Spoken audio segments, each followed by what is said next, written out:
Um dos pontos turísticos mais visitados de Salvador, com variedade de serviços e produtos. A pauta de hoje é: o que a Feira de São Joaquim tem?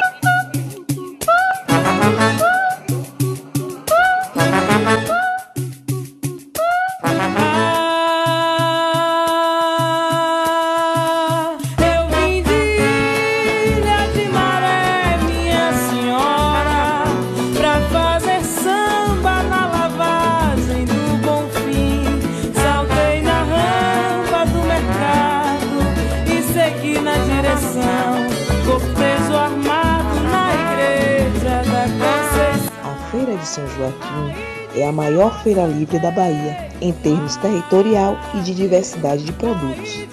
Tamanha é sua importância cultural, por ser a identidade de um povo que foi indicada para a categoria de Patrimônio Imaterial do Brasil pelo IPHAN, Instituto do Patrimônio Histórico, por resistir ao tempo e abrigar conceitos religiosos e culturais, fazendo um recorte da cultura dos baianos.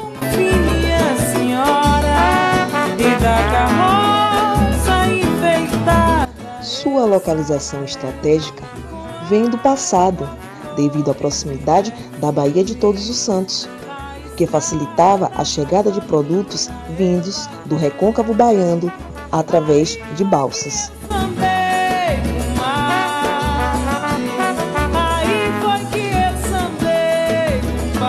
Sua infraestrutura ainda deixa a desejar. Parece uma grande bagunça organizada, onde se encontra de uma simples agulha a frutas exóticas.